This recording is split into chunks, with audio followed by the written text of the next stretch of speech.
Class 11 subject physics में जो chapter आज हम शुरू करने वाले हैं उसका नाम है लॉज ऑफ मोशन। इसकी शुरुआत हम कहाँ से करते हैं ये समझते हैं। अभी तक हमने पढ़ा मोशन में पढ़ा one dimension motion, two dimension motion, uniform motion, accelerated motion, retarded motion and so on. लेकिन हमने किसी भी मोशन में कभी ये जानने की कोशिश नहीं की कि ये मोशन स्टार्ट कैसे हुआ, इसकी शुरुआत कहाँ से हुई। हमने हर एग्जाम्पल जहाँ सोचा वहाँ मोशन स्टार्ट हो चुका था। हम कहते थे मोशन स्टार्टेड एट रेस्ट, लेकिन हमने कहीं पर इस बात को नहीं उठाया कि ये मोशन शुरू कैसे हुआ। तो यहाँ हम पहले इसी बात को करते हैं। अगर हम लाइफ के कुछ कॉमन एग्जाम्पल्स की बात करें, जैसे कि मोशन ऑफ ए फुटबॉल, तो हमने फुटबॉल मैच जरूर देखे होंगे और उसमें देखा होगा एक प्लेयर होता है जो उस फुटबॉल में किक लगाता है और किक लगाने से ही मोशन स्टार्ट होता है।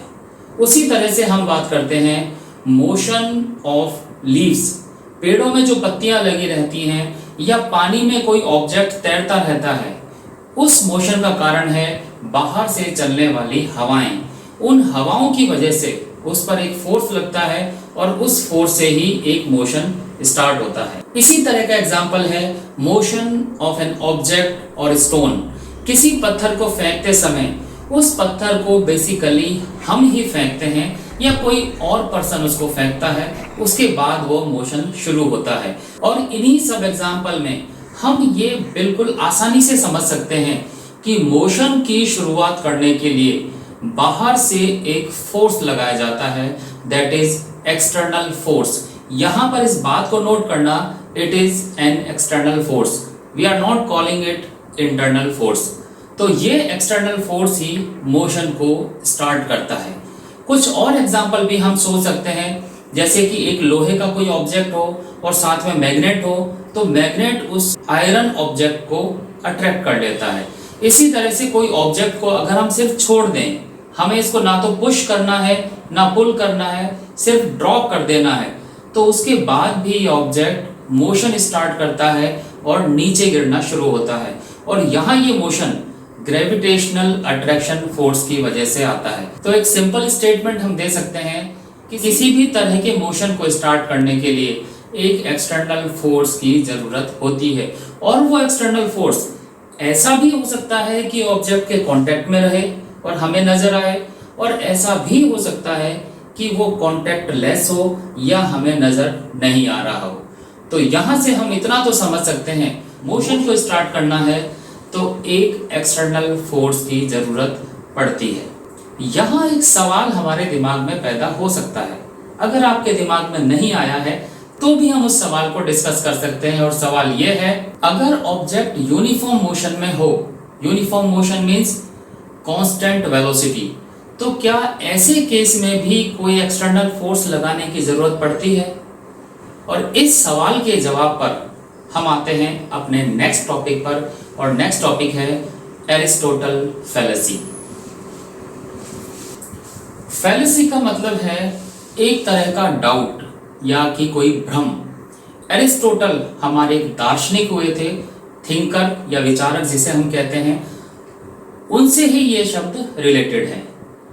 इस सवाल का जवाब, कौन से सवाल का, कि यूनिफॉर्म मोशन में चलने वाले ऑब्जेक्ट के लिए क्या कोई एक्सटर्नल फोर्स लगाना होता है या नहीं, इस सवाल का जवाब एरिस्टोटल ने दिया। एरिस्टोटल ने अपने एक्सपेरिमेंट्स किए और उस एक्सपेरिमेंट के बाद उन्होंने एक कंक्लूजन दिया।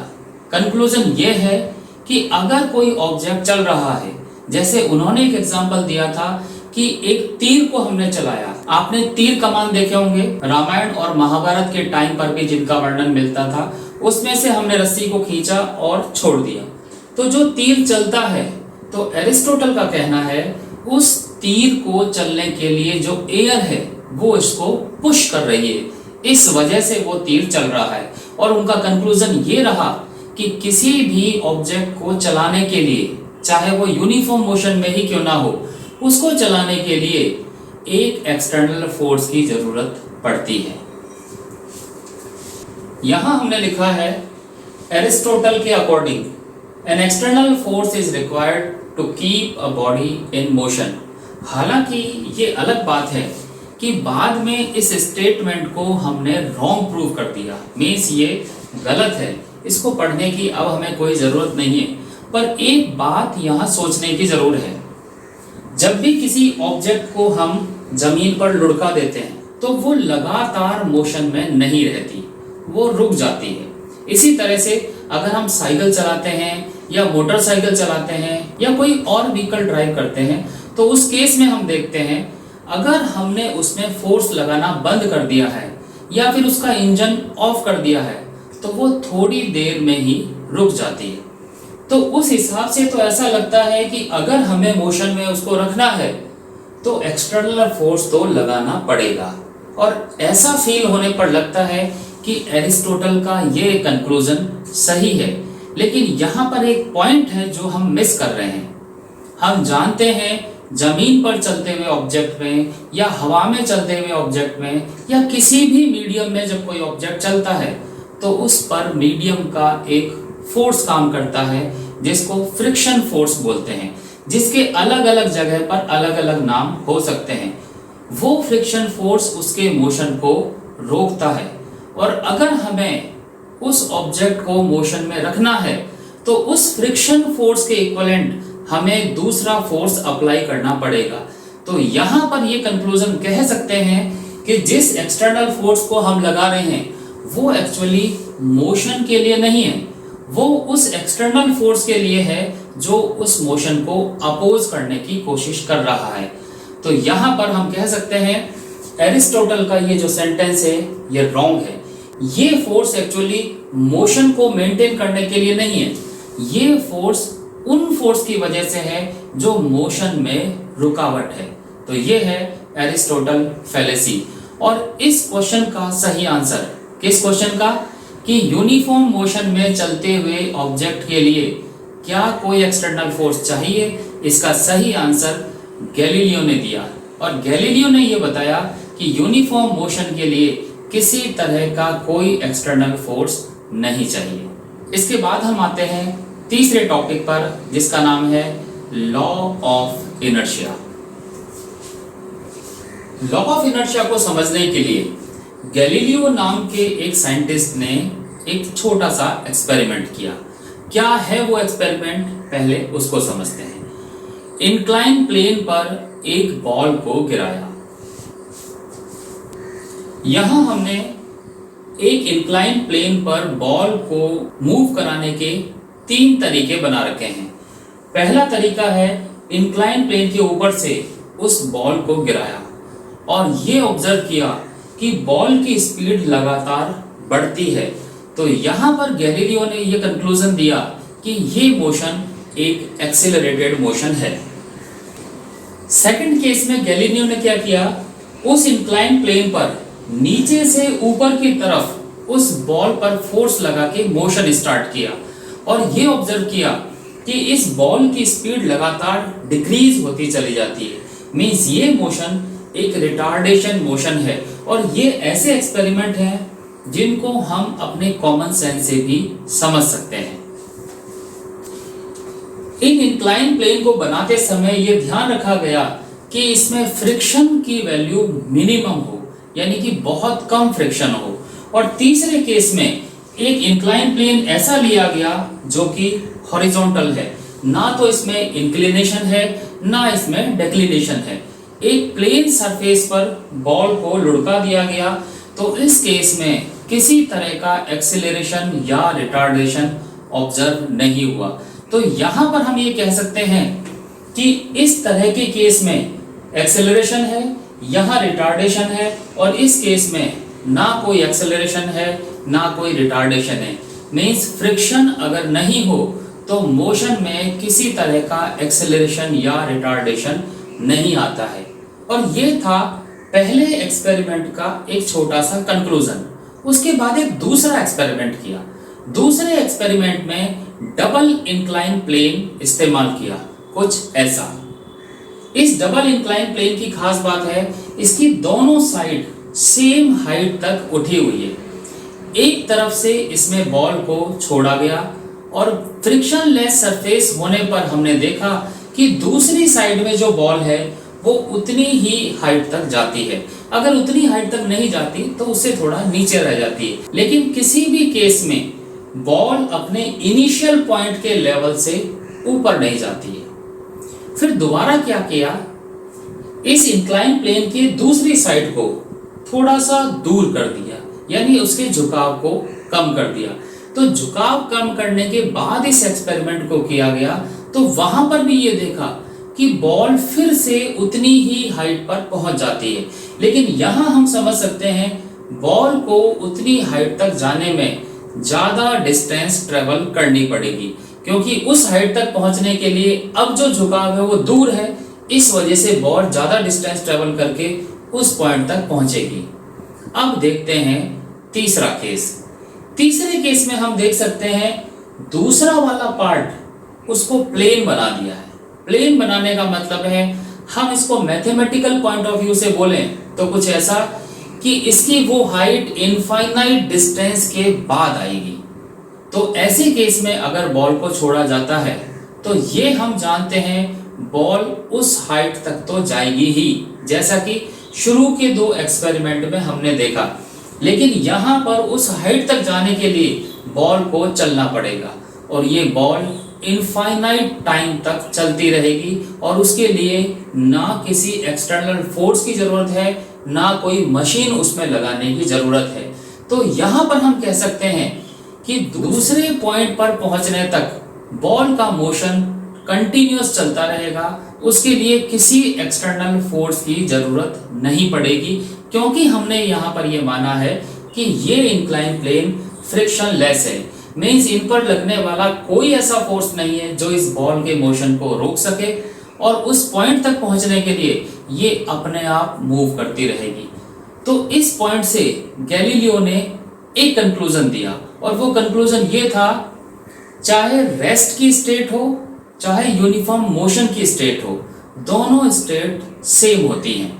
रेस्ट में भी किसी फोर्स की जरूरत नहीं पड़ती और यूनिफॉर्म मोशन में मीन्स कांस्टेंट वेलोसिटी वाले केस में भी कोई एक्सटर्नल फोर्स लगाने की जरूरत नहीं पड़ती। और ये हम इस तीसरी वाली सिचुएशन से समझ सकते हैं। तो ये था गैलीलियो का एक्सपेरिमेंट और इस गैलीलियो के एक्सपेरिमेंट से उन्होंने ये बताया कि इनर्शिया क्या है, स्टेट ऑफ रेस्ट और स्टेट ऑफ मोशन। दोनों केस में से अगर ऑब्जेक्ट को डिस्प्लेस करना है, डिस्प्लेस करने का मतलब है रेस्ट वाली पोजीशन से मोशन में लाना है या मोशन वाली पोजीशन से रेस्ट में लाना है, उस केस में हमें बाहर से फोर्स लगाना पड़ेगा। और बाहर से फोर्स लगाने का मतलब ये है कोई ऐसा जरूर है जो अंदर से हमें अपोज कर रहा है और वो इंटरनल अपोजिशन जो है उसी को हम बोलते हैं इनर्शिया। और यही है लॉ ऑफ इनर्शिया कि किसी ऑब्जेक्ट की पोजीशन को चेंज करने के लिए, पोजीशन मीन्स रेस्ट की पोजीशन या मोशन की पोजीशन, तो किसी ऑब्जेक्ट की ये पोजीशंस को चेंज करने के लिए हमें एक्सटर्नल फोर्स की जरूरत पड़ती है और वो एक्सटर्नल फोर्स उस ऑब्जेक्ट के इनर्शिया की वजह से होगा और वो इनर्शियल प्रॉपर्टी है रेजिस्टेंस टू चेंज।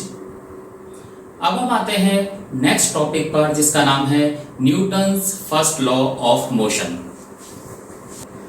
यहां हमें एक बात तो बहुत ही क्लियर है, न्यूटन ने मोशन के 3 तरह के लॉज दिए थे, जिसमें पहला लॉ है फर्स्ट लॉ ऑफ मोशन जिसे लॉ ऑफ इनर्शिया भी कहते हैं।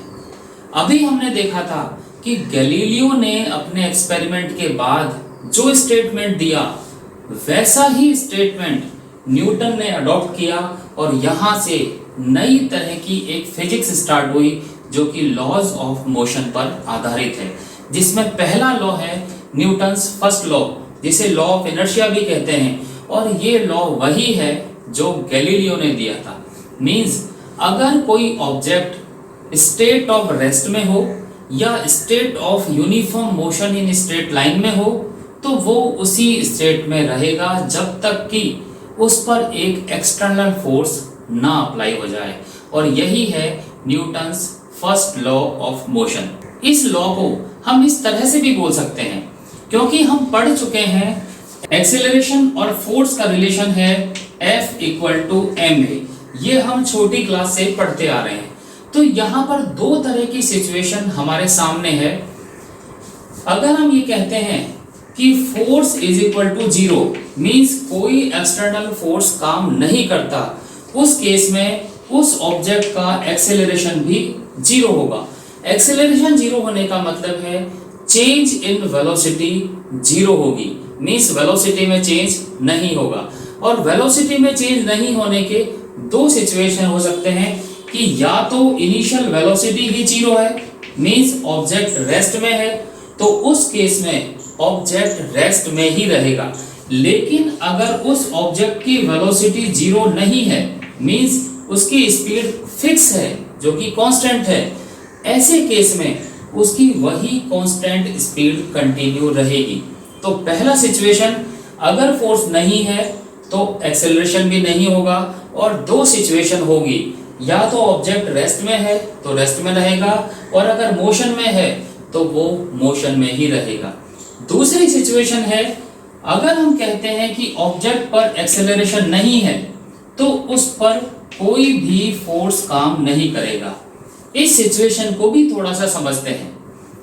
जरूरी नहीं है कि ऑब्जेक्ट पर लगने वाले सारे फोर्स हमें उसी समय पता लग जाए, लेकिन अगर हमें उसकी स्टेट पता है, स्टेट मीन्स अगर उसका एक्सेलरेशन 0 है, तो हम ये एग्जैक्टली कह सकते हैं कि अगर फोर्स एक से ज़्यादा हैं तो उन सभी फोर्स का नेट अगर निकालेंगे तो वो फोर्स भी 0 आएगा, means it is net force और इट शुड बी 0। कुछ एक एग्जाम्पल से इस चीज को समझते हैं। अगर हम एक सैटेलाइट का एग्जाम्पल लेते हैं, जैसे ही सैटेलाइट को रॉकेट से अलग कर दिया जाता है तो इसका मतलब है रॉकेट में लगने वाला इंजन उस सैटेलाइट को पहले एक एक्सटर्नल फोर्स प्रोवाइड कर रहा था, लेकिन अलग होने के बाद सैटेलाइट फ्री हो गया। अब सैटेलाइट जिसे हम फ्री कह रहे हैं, हमें ऐसा लगता है उस सैटेलाइट पर कोई भी फोर्स काम नहीं कर रहा। अब यहाँ पर सैटेलाइट पर जब कोई फोर्स काम नहीं कर रहा है तो क्या हम ये इग्नोर कर सकते हैं कि उस पर ग्रेविटेशन भी काम नहीं करेगा? हम ये नहीं कर सकते, क्योंकि ग्रेविटेशन फोर्स तो हर जगह काम करता है। तो इसका मतलब ये हुआ कि अगर उस पर ग्रेविटेशन फोर्स काम कर रहा है तो ऐसा फोर्स और जरूर होगा जो ग्रेविटेशन फोर्स के अपोजिट होगा, और उसकी वजह से उस पर नेट फोर्स 0 हो गया। हम सिर्फ सिचुएशन समझ सकते हैं कि हमने उसको फोर्स देना बंद कर दिया है तो उसका एक्सेलरेशन 0 है, लेकिन उस पर लगने वाले नेट फोर्स 0 हैं या नहीं, ये हमें सभी फोर्स को कंक्लूड करके समझना होगा। इसी तरह से अगर एक ब्लॉक या कोई किताब टेबल पर रखी गई है, एक छोटा सा डायग्राम बना के इसको समझते हैं। यहाँ हम देखते हैं ये एक टेबल है, उसके ऊपर एक ब्लॉक रखा हुआ है। ब्लॉक की पोजीशन से हम ये कह सकते हैं ब्लॉक रेस्ट में है, मीन्स ये वाली सिचुएशन है। रेस्ट में होने से उस पर लगने वाला एक्सेलरेशन भी 0 हो गया। इससे हम ये कंक्लूजन कर सकते हैं कि इस पर लगने वाला फोर्स भी 0 हो गया। ये वो सिचुएशन है जो सिर्फ देखकर पता लगाई जा सकती है। अब आते हैं अगले एनालिसिस पर। अगले एनालिसिस में हम देखते हैं क्या इस बॉक्स पर ग्रेविटेशन फोर्स काम कर रहा है या नहीं। तो आंसर होगा ग्रेविटेशन फोर्स तो हमेशा काम करता है, मीन्स इस पर लगने वाला ग्रेविटेशन फोर्स होगा mg। अगर m इस ऑब्जेक्ट का मास है तो फोर्स लगेगा mg। अब सोचने की बात है, जब ये mg फोर्स लग गया तो फिर इस वाली सिचुएशन को हम जस्टिफाई कैसे करेंगे कि एक्सेलरेशन 0 होने पर फोर्स 0 होना चाहिए, लेकिन यहाँ तो फोर्स mg है। तो इसको समझने के लिए हम देखते हैं इन दोनों के बीच का इंटरेक्शन, यानी कि ब्लॉक और टेबल, इन दोनों के बीच में डिफरेंट तरह के एटॉमिक और मॉलिक्यूलर इंटरेक्शन भी हैं जो होते हैं, और वो इंटरेक्शन इलेक्ट्रोस्टैटिक इंटरेक्शन होते हैं। इलेक्ट्रिक फोर्स के बारे में हमने अभी तक ज़्यादा नहीं पढ़ा है, पर जो फोर्स हमने पॉजिटिव चार्ज के बीच में या मैग्नेट के पोल्स के बीच में पढ़ा था वही है इलेक्ट्रोमैग्नेटिक फोर्स। तो ऐसा ही फोर्स यहाँ पर भी लग रहा है, और वो फोर्स कुछ इस तरह से होगा कि इस mg के अपोजिट डायरेक्शन में होगा और इस mg के इक्विवेलेंट होना चाहिए, तभी जाके इस पर नेट फोर्स 0 होगा। मीन्स यहाँ हम कह सकते हैं R is equal to mg, और ये जो R है ये नॉर्मल रिएक्शन कहलाती है, और ये एक सेल्फ एडजस्टिंग फोर्स है। सेल्फ एडजस्टिंग इसलिए कि अगर ये सिचुएशन बदलती है कि ये टेबल सीधी ना होकर थोड़ी तिरछी होती और ये ब्लॉक उस पर भी रखा हुआ होता और रेस्ट में होता, तब ये R अपने अकॉर्डिंग अपनी वैल्यू बदलता रहता है। इसलिए एक सेल्फ एडजस्टिंग फोर्स है, और ये सेल्फ एडजस्टिंग फोर्स इस सरफेस के हमेशा परपेंडिकुलर ही रहता है, इसलिए इसको जनरली नॉर्मल रिएक्शन कह देते हैं। हालांकि ये नॉर्मल रिएक्शन इलेक्ट्रोस्टैटिक्स है या मैग्नेटिक है या किसी और वजह से जनरेट हुई है, हम इसको नहीं बताते हैं, लेकिन एक रिएक्शन यहाँ पर होती जरूर है, और वो रिएक्शन इस mg के इक्वल और अपोजिट होने की वजह से इस पर नेट फोर्स 0 हो जाता है। तो इस तरह से डिफरेंट सिचुएशन में ऐसा हो सकता है कि यहाँ फोर्स एक से ज़्यादा हो, लेकिन हम ये जरूर कह सकते हैं उनका टोटल 0 है। एक बात और जो अक्सर हम एनालिसिस करते समय गलती कर देते हैं, कई बार ऐसी सिचुएशन में हम इस तरह से बात करते हैं, since R equal to mg so net force is 0। ये स्टेटमेंट एक गलत स्टेटमेंट हुआ। सही स्टेटमेंट होगा क्योंकि इसकी सिचुएशन रेस्ट की सिचुएशन है, इसलिए न्यूटन्स फर्स्ट लॉ के अकॉर्डिंग ये रेस्ट की स्टेट में ही रहेगा। It means there is no net force acting on the zero, hence R is equal to mg। तो स्टेटमेंट भी हमेशा सही तरीके से बोलना है। यहाँ एक बात मैं फिर से याद दिला दूं, हम बार बार एक वर्ड यूज कर रहे हैं एक्सटर्नल फोर्स। इस फोर्स की जब भी हम इसकी बात करते हैं तो इसको सिंपली फोर्स नहीं बोलते हैं, इसको हम बोलते हैं एक्सटर्नल फोर्स, क्योंकि मोशन में हमेशा यही एक इम्पॉर्टेंट फैक्टर होता है। जैसे कि एक छोटा सा एग्जांपल लेते हैं, जब हम कोई कार ड्राइव करते हैं तो हमारा मानना जनरली ये होता है कि जैसे जैसे हम कार का एक्सेलरेशन बढ़ा रहे हैं, मीन्स इंजन की पावर बढ़ा रहे हैं, तो कार एक्सेलरेट हो रही है। लेकिन सिचुएशन ये नहीं है। सिचुएशन है it is the friction force which is an external force, it is the friction force which is responsible for the acceleration of the car as a whole, not the internal force. तो यहाँ हमेशा ध्यान रखिए कि external force ही motion के लिए जिम्मेदार है, स्पेशली एक्सेलरेशन के लिए। इस बात को समझने के लिए कुछ ऐसे सोचिए, अगर एक कार है और एक ग्राउंड में खड़ी हुई है, वो ग्राउंड बिल्कुल शीशे का बनाया हुआ है और उस पर बहुत सारा तेल वेल लगा के फ्रिक्शन लेस कर रखा है। अब सोचिए उस कार में आपको बैठा दिया जाए और चलाने के लिए जब आप उसकी रेस बढ़ाएंगे तो क्या होगा, एक बार सोच के देखिए, और आपको ये मालूम चलेगा कि रेस कितनी भी कर लो उसके पहिए उसी जगह पर घूमते रहेंगे, क्योंकि वो इतना चिकना सरफेस हो चुका है कि पहिए उस कार को आगे नहीं बढ़ा सकते। और ये सिचुएशन आपने तब देखी होगी जब कोई व्हीकल कहीं कीचड़ में या पानी में फंस जाता है और उसके पहिए घूमते रहते हैं, लेकिन वो व्हीकल वहां से बाहर नहीं निकल पाता। कारण क्योंकि वहां पर फ्रिक्शन फोर्स कम है या फ्रिक्शन फोर्स अवेलेबल नहीं है। इट मीन्स एक्सटर्नल फोर्स ही है जो ऑब्जेक्ट के एक्सीलरेशन के लिए रेस्पॉन्सिबल है। अब हम आते हैं कुछ रियल लाइफ सिचुएशन पर जहां पर फर्स्ट लॉ ऑफ मोशन काम करता है। इसके लिए पहले एक छोटी सी एक्टिविटी देखते हैं। इस एक्टिविटी के लिए हमें जिन चीज़ों की ज़रूरत है वो है एक कप या ग्लास जो कि खाली हो, एक है कॉइन, हमने यहाँ पर एक 10 रुपीज़ कॉइन लिया हुआ है, एक है छोटा सा कार्डबोर्ड, हमने यहाँ पर एक छोटा सा कार्ड है जिसको लिया हुआ है। इसके लिए हमें करना क्या है, कप के ऊपर पहले ये कार्ड रखेंगे, उसके ऊपर कॉइन रखेंगे। कॉइन रखने के बाद हमें इस कार्डबोर्ड को टैप करना है।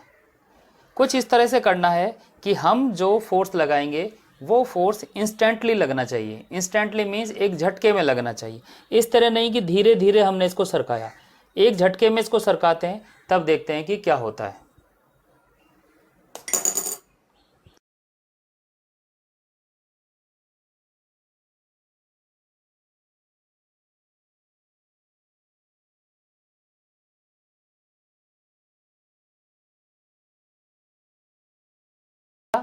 कि कॉइन जो है वो कप में गिर गया, और ये है Newton's first law of motion.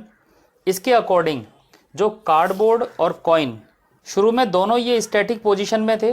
Static position means दोनों रुके हुए।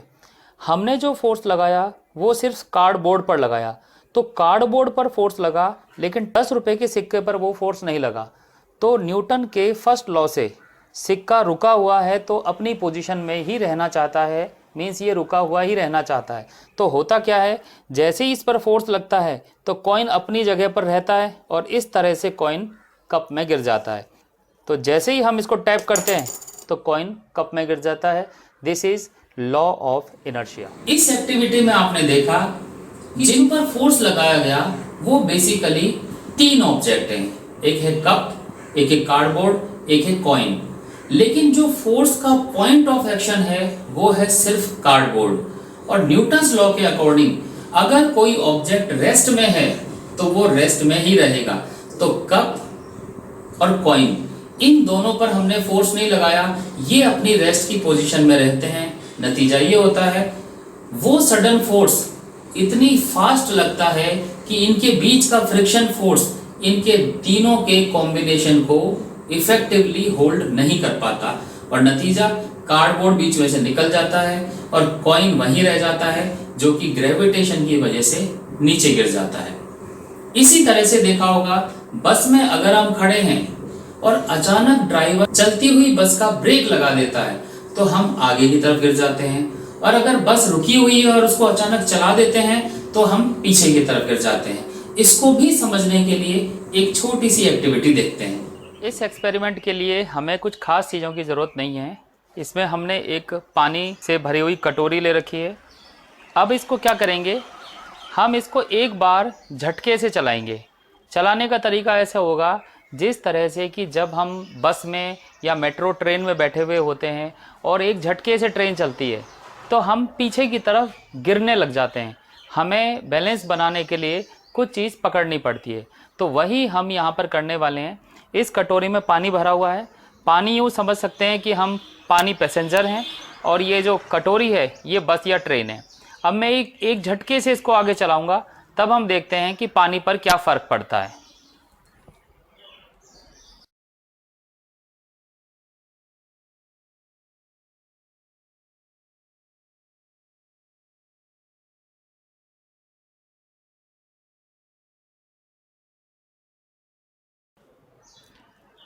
हमने देखा कि जैसे ही झटके से ये कटोरी आगे बढ़ती है पानी पीछे गिर जाता है, और इसका कारण है लॉ ऑफ इनर्शिया। पानी और कटोरी दोनों एक साथ हैं। पानी स्टैटिक कंडीशन में है यानी रुका हुआ है, लेकिन जैसे ही हम कटोरी पर फोर्स लगाते हैं पानी अपनी प्रॉपर्टी की वजह से वहीं रुका रहना चाहता है और वो पीछे रह जाता है, और पीछे रह जाने की वजह से वो पानी कटोरी से निकलकर गिर जाता है। अब हम इसका दूसरा केस करेंगे। ये कटोरी और पानी लगातार चलता रहेगा, और चलते चलते जिस तरह से बस या ट्रेन में अचानक ब्रेक लगता है तो हम आगे की तरफ गिर जाते हैं। यानी आगे की तरफ का मतलब है ट्रेन के चलने की डायरेक्शन में। तो अब देखते हैं कि पानी और कटोरी दोनों हैं। अब इसको हम चलाते हैं। आगे मेरा हाथ है, यहाँ पर मैं इसको ब्रेक लगाऊंगा। ब्रेक लगाने का मतलब है यहाँ टक्कर होगी। फिर देखते हैं पानी का बिहेवियर कैसा रहता है।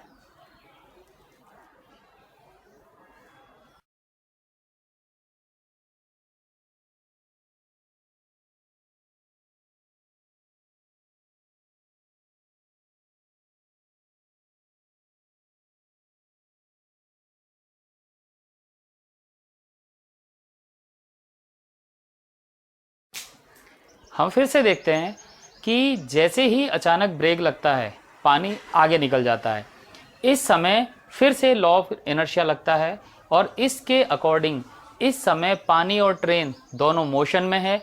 लेकिन ब्रेक लगने पर ट्रेन पर फोर्स लगा और ट्रेन रुकी, यानी कटोरी रुकी, लेकिन पानी जो मोशन में था उस पर कोई इफेक्ट नहीं होता, वो उसी तरह से चलता रहता है और यही कारण है कि वो उस कटोरी से निकलकर आगे चला जाता है और गिर जाता है। तो ये था लॉ ऑफ इनर्शिया से रिलेटेड एक एक्टिविटी। तो यहाँ हमने देखा कि जिस तरह से पानी एक सॉलिड चीज नहीं है, तो उस कटोरी पर फोर्स लगने पर वो पानी पीछे रह जाता है, यानी वो फोर्स उस पानी पर नहीं पहुंच पाता।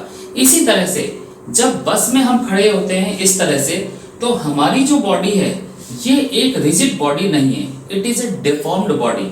जब बस की सरफेस बस के साथ चलती है तो हमारे पैरों का थोड़ा सा पोर्शन तो बस के साथ चलता है, लेकिन ऊपर की जो बॉडी है, क्योंकि ये रिजिड बॉडी नहीं है, तो वो अपने आप को रेस्ट में रखने की कोशिश करती है, तो वो वहीं पर रहने की कोशिश करती है। नतीजा हमारा ऊपर वाला पोर्शन पीछे रह जाता है और नीचे वाला पोर्शन आगे निकल जाता है और बस के चलने पर हम पीछे गिर जाते हैं। और यही सिचुएशन इस पानी के साथ भी हुई। इसी की तरह एक एक्टिविटी और देखते हैं।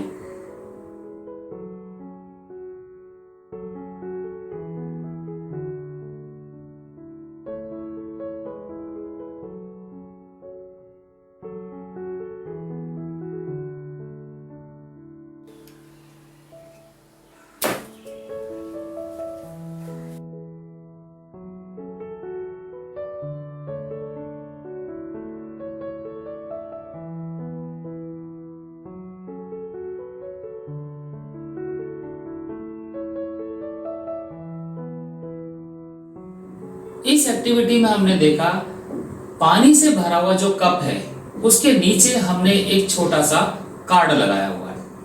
उस कार्ड पर जब हम फोर्स लगाते हैं तो चूंकि पानी से भरा हुआ कप रेस्ट में था, तो वो अपनी स्टेट ऑफ रेस्ट को मेंटेन करता है और वो वहीं रह जाता है और कार्डबोर्ड नीचे से निकल जाता है। तो ये सारी सिचुएशन थी न्यूटन्स फर्स्ट लॉ की सिचुएशन। इन्हीं सिचुएशन के साथ हम एक एग्जाम्पल भी देख लेते हैं। एग्जाम्पल कुछ इस तरह से है। An astronaut accidentally gets separated out of a small spaceship accelerating in interstellar space at a constant rate of 100 meter per second square. What is the acceleration of the astronaut the instant after he is outside the spaceship? Assume that there is no nearby stars to exert gravitational force on him. Example बहुत ही आसान example है। इस example में लिखा है कि spaceship है, उस स्पेसशिप की एक्सेलरेशन है 100 मीटर पर सेकंड स्क्वायर और एक एस्ट्रोनॉट एक्सीडेंटली उससे बाहर चला जाता है। जैसे ही बाहर चला जाता है तो हम ये कह सकते हैं कि उस स्पेसशिप का जितना फोर्स था वो उस एस्ट्रोनॉट को मिलना बंद हो जाता है। मींस एक्सटर्नल फोर्स की जो एजेंसी है वो एजेंसी हट गई।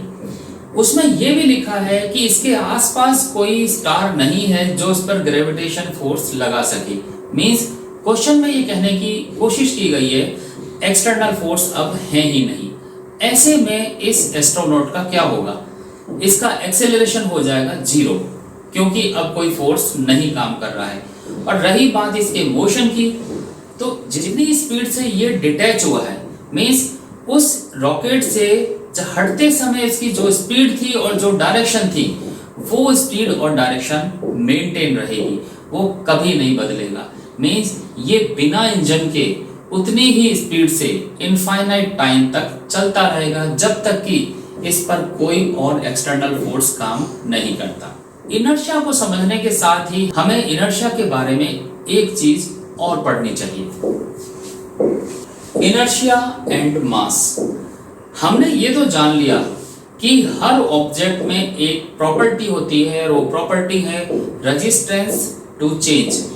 Change means change of state of rest और स्टेट ऑफ मोशन। लेकिन ये प्रॉपर्टी उस ऑब्जेक्ट में कहां से आई? इस बात को समझने के लिए हम एक एक्टिविटी और देखते हैं। आज की इस एक्टिविटी के लिए हमें जिन चीज़ों की ज़रूरत है वो हैं कुछ कॉइन हमने लिए हुए हैं। कॉइन इस तरह से लेने हैं कि उनमें से कोई कॉइन भारी हो और कोई कॉइन हल्का हो। 2 ग्लास हैं, एक है हमारे पास पेपर की स्ट्रिप, जो किसी भी सिंपल पेपर से हमने ये स्ट्रिप फाड़ के निकाली हुई है, और एक हमने लिया हुआ है पेन। सबसे पहले हम ये एक्टिविटी इन 2 कॉइन के लिए करते हैं। ये दोनों कॉइन जो हैं वो सेम वेट के हैं। यहाँ पर हमने 10 रुपीज़ कॉइन यूज़ किए हुए हैं, ये दोनों सेम वेट के होंगे। पहले इन ग्लास को उल्टा कर देंगे, उसके बाद पेपर स्ट्रिप हम इसके ऊपर रखेंगे और कॉइन को हम पेपर के ऊपर रख देंगे, पेपर स्ट्रिप के। और उसके बाद इस पेन को हम इस पेपर स्ट्रिप पे गिराएंगे। तो होगा क्या, इस पेपर स्ट्रिप पर एक सडन फोर्स लगेगा। सडन फोर्स मीन्स झटका लगेगा। क्योंकि फोर्स इस पेपर स्ट्रिप पे लगाया गया है, इन कॉइन पर कोई फोर्स नहीं लगाया है, इस वजह से पेपर स्ट्रिप निकल जाएगी और कॉइन अपनी इनर्शिया की वजह से, इनर्शिया को हिंदी में हम बोलते हैं जड़त्व, कॉइन अपने जड़त्व की वजह से अपनी जगह पर रहते हुए ये इस ग्लास पर ही रह जाएंगे। एक बार इस एक्टिविटी को करके देखते हैं। मैं पेन को इस पेपर स्ट्रिप पर गिराता हूं।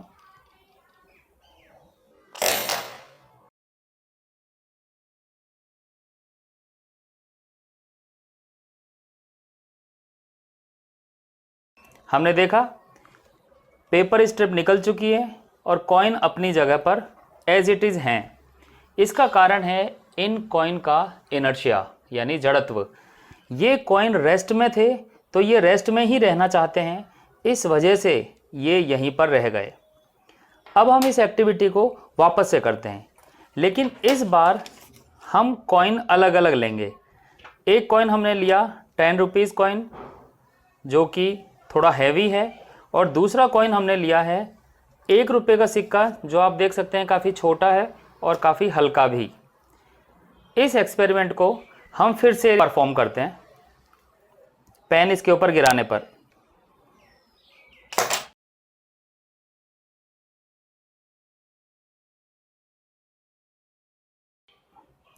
इस बार हमने देखा कि 10 रुपये का सिक्का अपनी जगह पर है, लेकिन 1 रुपये का जो कॉइन है वो उस पेपर के साथ गिर गया। क्या हम समझ सकते हैं कि ऐसा क्यों हुआ होगा? एक कारण जो हमें नज़र आता है वो ये कि 10 रुपये का सिक्का जो है वो भारी है और 1 रुपये का सिक्का कंपैरेटिवली काफ़ी हल्का है। तो हो सकता है कि कॉइन के हैवी होने की वजह से इसका इनर्शिया ज़्यादा हो और इसका इनर्शिया कम हो, और इस वजह से ये अपनी जगह पर रुकने में सक्सेसफुल हो पाया और ये अपनी जगह नहीं रुक पाया। आज की इस एक्टिविटी के लिए हमें जिन चीज़ों की ज़रूरत है वो है 2 बॉटल हैं, जिसमें से एक बॉटल खाली है, आप देख सकते हैं ये बिल्कुल खाली है, और दूसरी जो बॉटल है इसमें हमने पानी भरा हुआ है। देखिए ये पानी भरा हुआ है, हम पानी को इसमें वापस डाल देते हैं। हमने ये खाली और भरी बोतल सिर्फ इसलिए ली है जिससे कि एक भारी हो जाए और एक हल्की हो जाए, जिससे कि हम भारी और हल्की के डिफरेंस से हम अपने कॉन्सेप्ट को समझ पाएँ।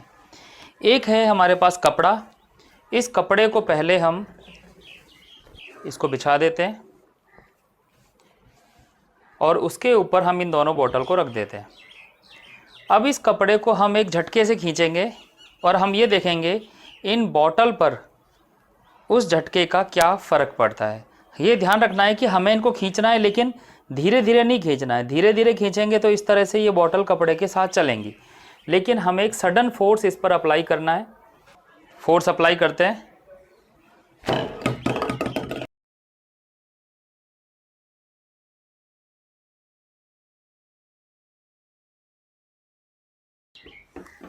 हम यहाँ देखते हैं कि हमने जब कपड़ा झटके से खींचा तो एक बोतल कपड़े पर रुकी रह गई और एक गिर गई। रुकने का कारण है Newton's first law of motion, means law of inertia, Hindi में उसे बोलते हैं जड़त्व का नियम। इसमें इनर्शिया था, मीन्स जड़त्व है, इस वजह से ये किसी फोर्स को अपोज करती है। जब हमने फोर्स लगाया इस कपड़े पर तो ये फोर्स बॉटल पे नहीं लगा, तो बॉटल अपनी पोजीशन में रहने की कोशिश करती है, इसलिए ये रुकी रही। इसी तरह से छोटी वाली बॉटल भी ये कोशिश करती है, लेकिन इन दोनों की जो कोशिश है वो अलग अलग रही। ये अपनी कोशिश में कामयाब होती है और ये कामयाब नहीं होती है। हम सोच सकते हैं इन बॉटल में जो फ़र्क है वो है एक बॉटल भारी है और एक बॉटल हल्की है, और हमने देखा कि जो भारी है यानी जिसका मास ज़्यादा है वो बॉटल ज़्यादा इनर्शिया शो करती है। इन एक्टिविटीज़ को देखकर हम ये समझ सकते हैं कि दोनों एक्टिविटी में जिस ऑब्जेक्ट का इनर्शिया ज़्यादा था उसने मोशन को उतना ही ज़्यादा अपोज किया। जो हैवियर कॉइन था वो अपनी स्टेट को मेंटेन रखने में सफल हो पाया, जबकि जो हल्का वाला कॉइन था वो नहीं हो पाया। इसी तरह से जो भारी बोतल थी जिसमें पानी भरा हुआ था वो अपनी स्टेट ऑफ रेस्ट को मेंटेन रखने पर सक्सेसफुल हुई, लेकिन जो हल्की वाली बोतल है वो नहीं हो पाई। और इससे हम ये कह सकते हैं इनर्शिया बेसिकली ऑब्जेक्ट के मास पर डिपेंड करता है। तो सिंपल स्टेटमेंट है, जिस ऑब्जेक्ट का मास जितना ज़्यादा उसका इनर्शिया उतना ही ज़्यादा। तो इनर्शियल प्रॉपर्टी मास पर डिपेंड करती है। हल्का ऑब्जेक्ट होगा उसका इनर्शिया कम और जो भारी ऑब्जेक्ट होगा उसका इनर्शिया ज़्यादा।